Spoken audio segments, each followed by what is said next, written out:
Monsters are never just monsters. Our fears as humans are always changing.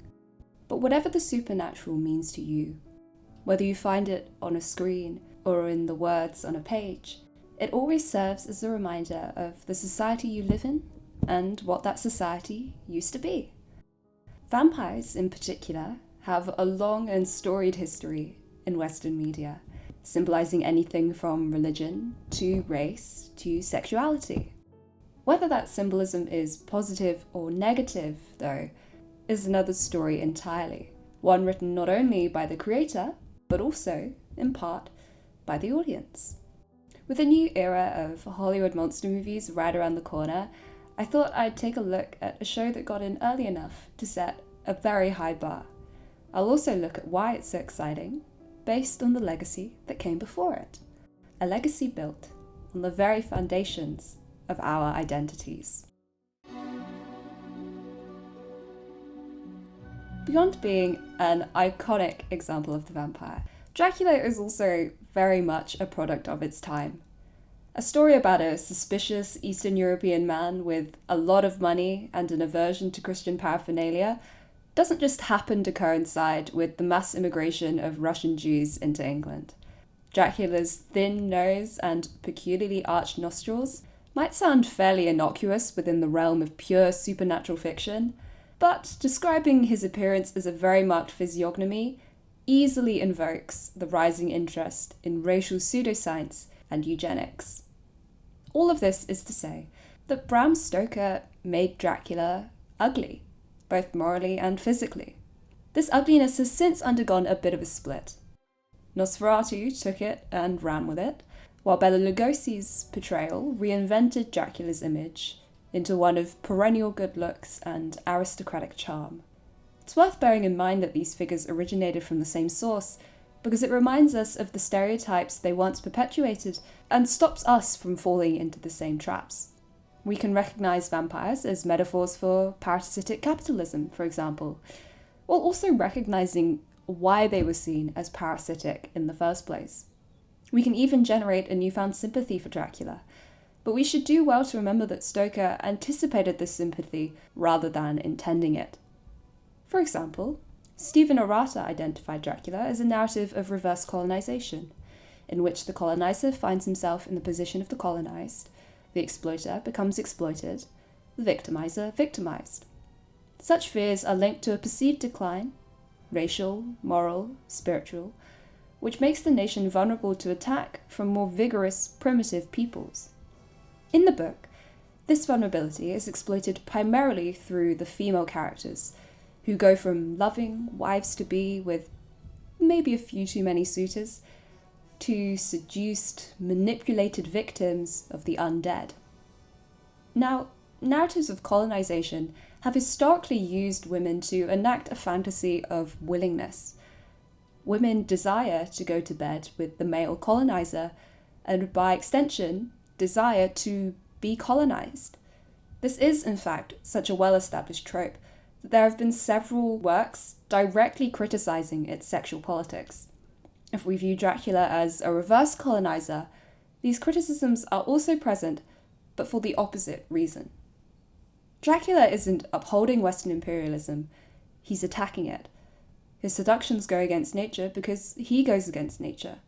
His wives undermine the institution of marriage. His tourney of Lucy undermines the hegemonic family structure, as she feeds off of the children she was once expected to raise and reproduce. That's not even getting into the Christianity, Virgin Mary, state religion of it all, because the only thing better than Elizabeth I giving up love for the good of the empire was Victoria safely marrying within her circle of royal inbreds and chastely popping out 9 children. Dracula's hypersexual, hyperviolent effect on women is only matched by his emasculating effect on men, especially Renfield. Their relationship constitutes a newer brand of cultural anxiety, one in which a sexually deviant foreigner could not only entice weak-willed women away from potential husbands, but men from potential wives. Perhaps there was also a personal layer to this anxiety, the question of whether Bram Stoker was closeted, adds an interesting angle to the underlying institutional homophobia present in the novel, whereby any phallic or penetrative imagery associated with men is almost entirely punitive. However, the very presence of these subversive elements also exposes an alternative for the vampire. Going back to Arata, he states, "In the marauding invasive other, British culture sees its own imperial practices mirrored back in monstrous forms. As fantasies, these narratives provide an opportunity to atone for imperial sins, since reverse colonisation is often represented as a deserved punishment. In expanding their empire through violent and exploitative means, Britain risked exposing its own sham morality. Combined with the Whitechapel murders, which targeted lower-class sex workers, and the conviction of Stoker's once friend Oscar Wilde, Dracula is desperate to displace the causes of sexual corruption so that it can defeat them without self-interrogation. The reasons it doesn't fully succeed are what attract us to Dracula today.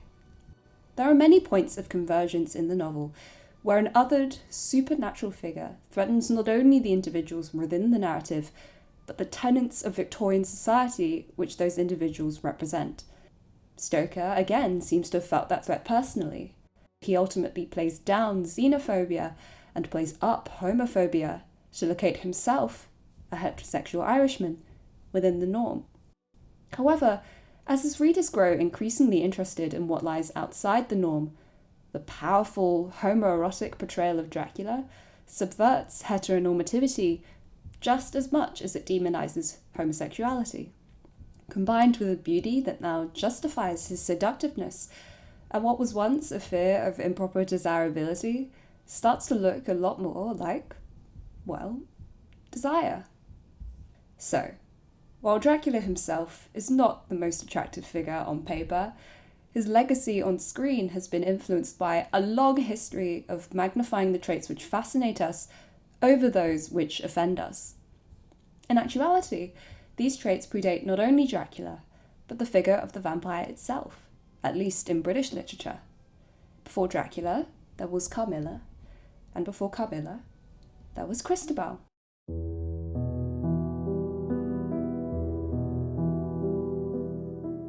Samuel Taylor Coleridge had big ambitions for Christabel.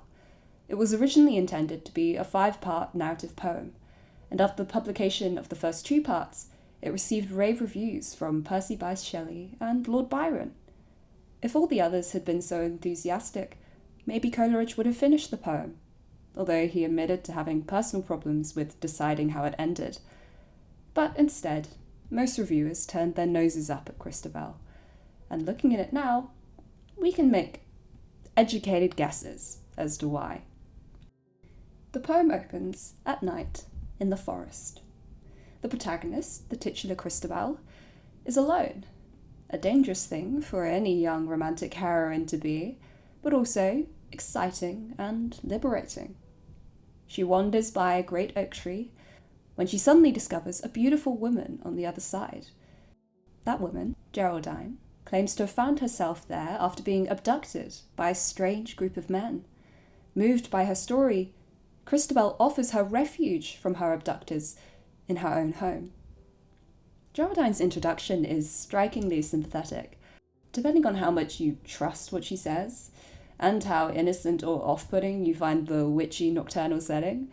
These women find genuine connection by escaping dangerous, predatory masculinity. In fact, Christabel takes on the typical heroic role in this scenario, playing knight to Geraldine's damsel in distress by offering her a place of safety. As the poem continues, motifs which are by now cliches hint that there's something not quite right with Geraldine, but all of these go unnoticed by Christabel, who seems to be in the midst of what can only be called a sexual awakening. She leads the 2 of them to her bedroom in absolute silence, determined to avoid waking anyone else in the house. The fact that female friends sharing beds was as commonplace then as sleepovers are today could not be a clearer indication of her ulterior motives. Of course, as I just said, we view all this from the perspective of today, where being queer is still persecuted and discriminated against, but is now an open and acknowledged facet of the world. Sure, Christabel sneaking a girl into her room is scandalous, but it isn't all that shocking. Not so much from a 19th century perspective. There is something disgusting at the bottom of his subject, which is but ill glossed over by a veil of Delacruscan sentiment and fine writing, like moonbeams playing on a charnel house, or flowers strewed on a dead body. Mr. Coleridge's style is essentially superficial, pretty, ornamental, and he has forced it into the service of a story which is petrific. By choosing to portray female eroticism, Coleridge was seen not only as immodest or improper, but immoral. His fine writing meant nothing if this was his subject matter. The critic who wrote this particular review, one William Hazlitt, was also suspected of spreading a certain rumour, namely that Coleridge planned to reveal that Geraldine was actually Christabel's male lover in disguise. Perhaps when he says that there is something disgusting at the bottom of his subject, we might take those words more anatomically than at first glance. Even then, suggesting the possibility of a straight relationship just feels like a desperate attempt to avoid the lesbian elephant in the room. It's not like there's even anything explicit in the poem itself. Everything is obfuscated, either through metaphor, allusion, or outright denial. On one hand, the narrator's protests over their naked bodies feels like the textual equivalent of a fade to black. On the other, holding back an explanation only inflames the imagination, although it's up to the reader whether to refuse that impulse or indulge it. All we're told is that where Christabel was once active and instigative, she is now frozen in fear, as Geraldine lays beside her and casts a mysterious spell over her. Thus concludes part 1, and with it, pretty much all doubt over who has the real power here. The danger of Christabel's nighttime venture has been fulfilled, not by the monsters lurking outside, but the one invited into her bed. Part 2 is a pretty marked change from part 1.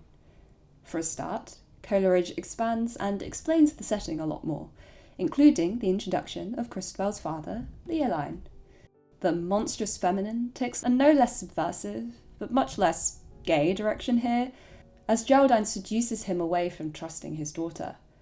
However, Leoline's physical attraction to Geraldine is rooted in a triangulation of love and desire. Namely, to get in his good books, Geraldine claims to be the daughter of his long-lost friend, Sir Rowland. While neither male-male nor female-female relationships were exactly overt at the time, relationships between men were far more legitimized. It comes from the classical concept of amicitia, literally friendship, which was deeply intimate, but kept itself within the legal sphere rather than venturing into crimes against God. This is how Leoline and Sir Rowland are described. Leoline is literally a widower who grieves his wife every morning of every day, and more lines are given to the breakdown of this friendship. Incidentally, this is also the one section of the poem that most reviews considered its shining moment. We can't psychoanalyze these people, but feel free to wonder why a noble, non-sexual relationship between two literal patriarchs would be better received than one between two young women. In any case, the Venn diagram of late wife and lost friend is almost a circle, and it's a circle that Geraldine fits to a T. We don't know how Coleridge would have expanded her role or explained her backstory. As aforementioned, he probably didn't know himself what exactly was wrong with Geraldine. On the bright side, these loose threads weren't left hanging. Give or take about 50 to 60 years, and along came Carmilla.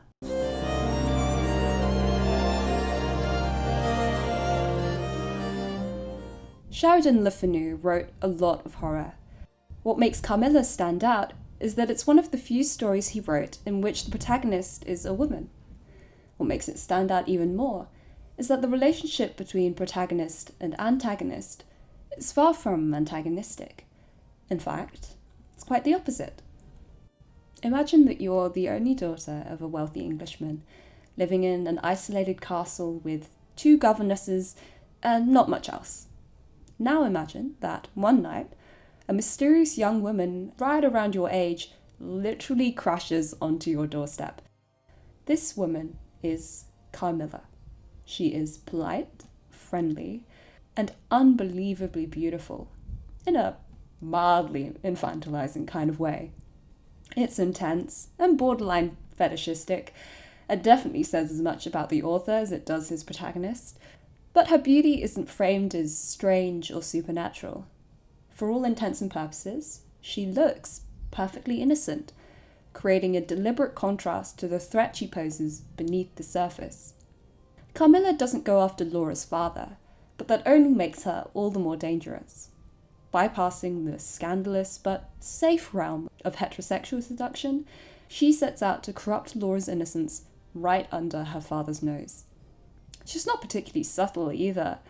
A lot of it can be waved off as typical female friendship, but when she says stuff like this, the outrageousness only adds to the appeal of what's on offer.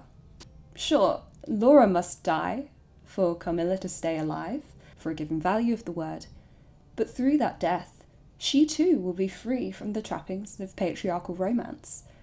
Over the course of the next 3 weeks, Carmilla proceeds to slowly drain Laura of blood.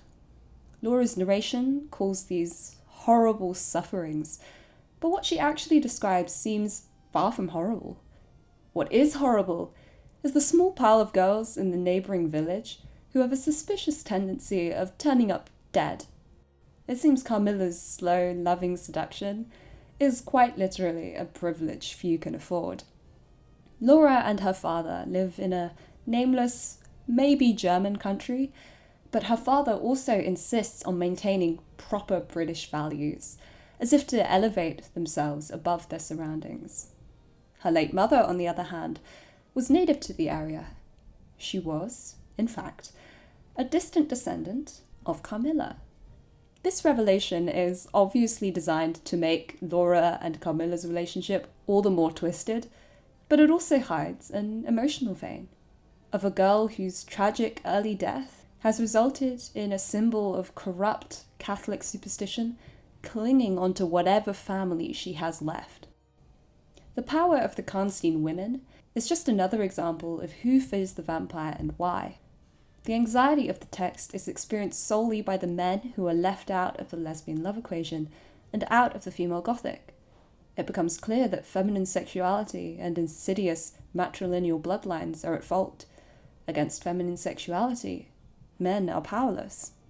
Laura's father is smart, caring, and rational, but it's that same attachment to rationality that makes him blind to the supernatural until it's almost too late. In order to solve the problem of this rampant lesbian vampire, Le Fanu takes pains to show how much he disapproves. At first, Laura's naivete is enough to do the job. She fears and disdains Carmilla's languid, seductive moods, and applies enough negative language to tell the reader 10 times over, hey, you should also be afraid of this. But when Laura begins to fall under her spell, the narrative quickly whisks us away to a new, vigorously male perspective. The story ends with the late introduction of several male characters, including a general, a doctor, and a baron with mysterious ancestral ties to the Karnsteins. Instead of true romantic love, they see atrocious lusts. Instead of something perfectly natural to Laura, they see a tactic explained only by Carmilla's vampiric tendencies. In the eyes of the patriarchy, the lesbian other is truly monstrous, and therefore must be destroyed. When her body is found and ritually beheaded, Laura is forcibly absent, and has to rely on an official report to fill in the gaps of her narration. However, even a second death can't contain Carmilla entirely. Her memory lingers in Laura, who is physically and mentally weakened by the experience. In fact, it's mentioned that she died from these weaknesses a few years after relaying her story. In the last few lines, she ruminates on the terror of past events, but with an equal eye to the playful, languid, beautiful girl as to the writhing fiend strong enough to take down a soldier. The latter can be safely sequestered away to the ruined church of Carmilla's grave, but the girl she fell in love with isn't so easily dismissed. It isn't mentioned, by the by, whether Laura stayed dead. The possibility of her becoming a vampire as well is conveniently left out, a false attempt at resolution which leaves yet another gap for the reader to fixate their curiosity. What does it say about Laura, that she continues to desire the woman who was almost her killer? What does it say about vampires, when immortality drives them to tear apart their own lovers? Do you think anyone else wrote about that?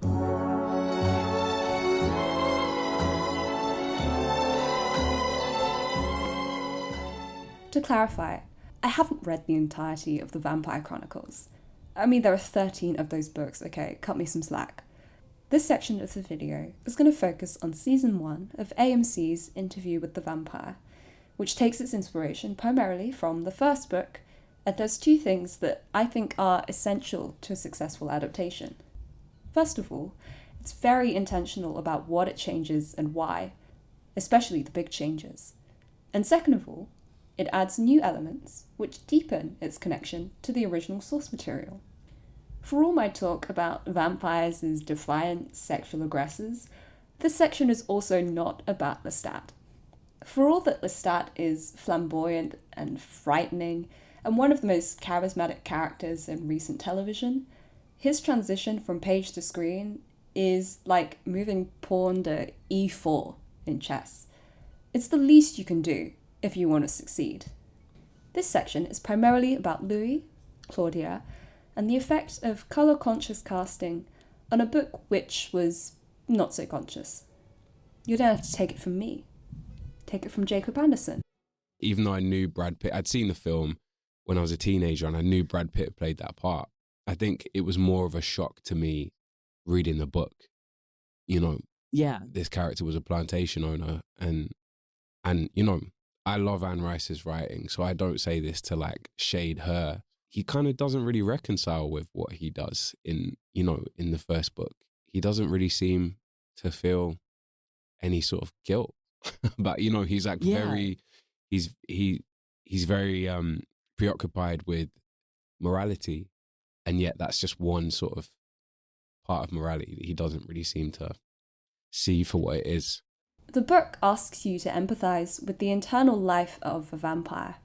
It doesn't ask you to empathise with the internal life of a slave owner.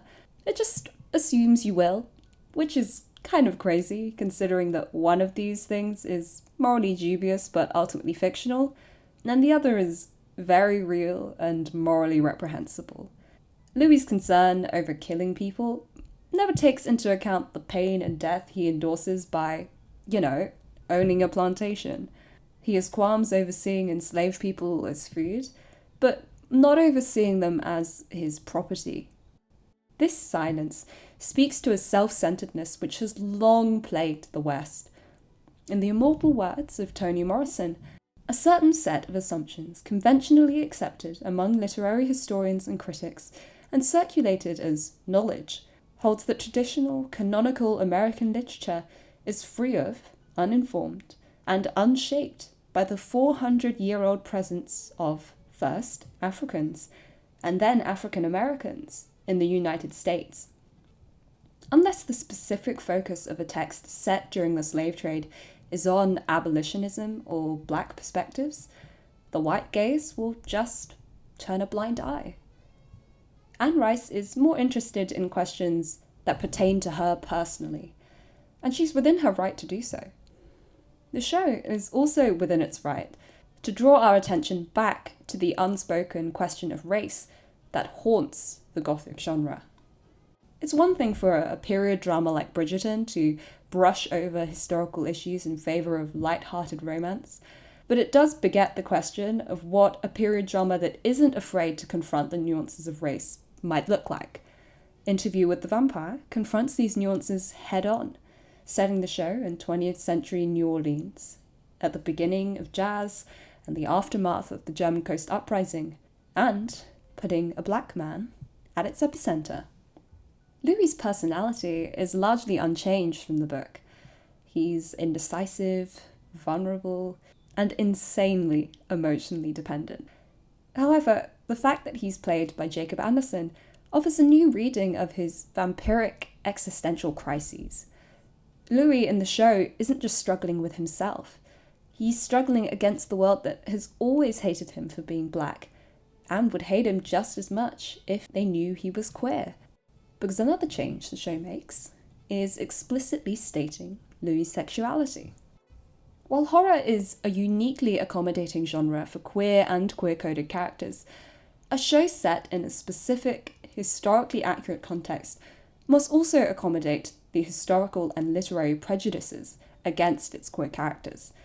According to Tavia and Nyong'o, the show employs the fictional device of vampirism to literalize deep-seated fantasies and fears about the social contagiousness of interracial and homosexual desires. Louis himself confesses to his interviewer, the journalist Daniel Malloy, that Lestat was at once his maker and his lover. This taps into a particular vein of Southern fiction, in which incest and miscegenation taboos overlap and bleed into each other. In their relationship of maker and maid, Louis is also framed as the Gothic heroine to Lestat's hero.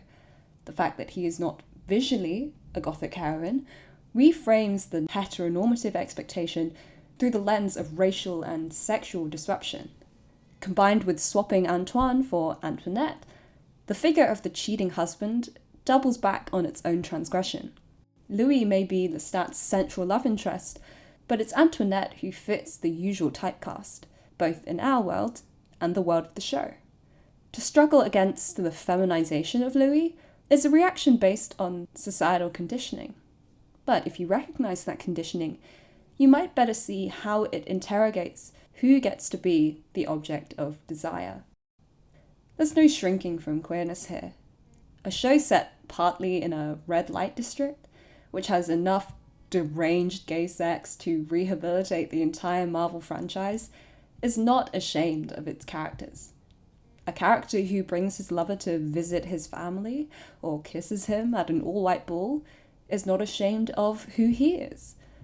A character who tries to be a vegetarian vampire and attempts to confess his sins only for his lover to kill the priest is ashamed of what he does as a pimp, as a vampire, and as a member of his community.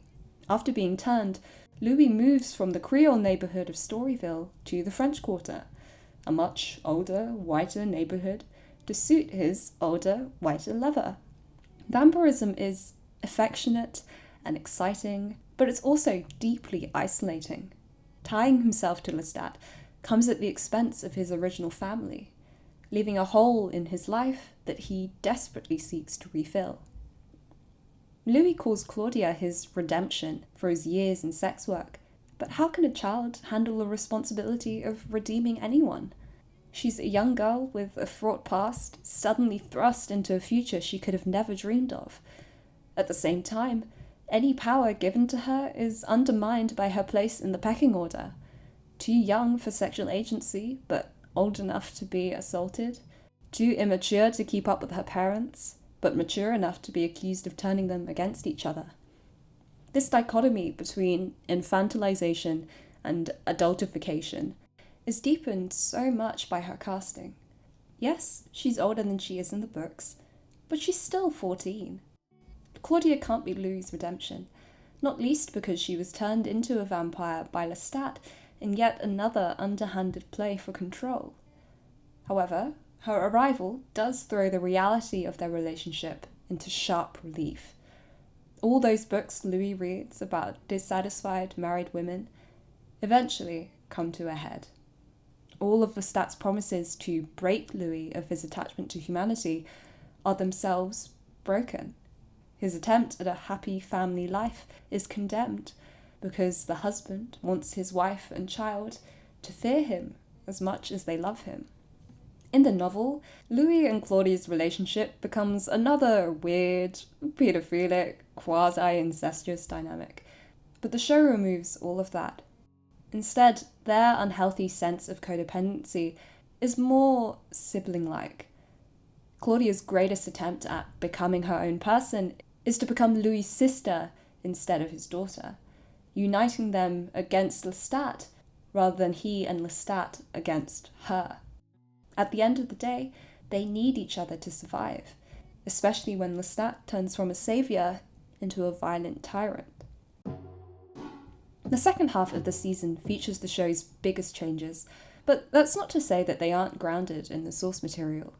On one hand, you have what is a very human reflection of the cycle of abuse. Lestat takes his own childhood and repeats the violence he experienced onto his vampire children. Claudia has experienced this sort of violence before herself. It's part of why she and Lestat are so similar, and also why she plays his games far better than Louis. Louis has not experienced this sort of violence before.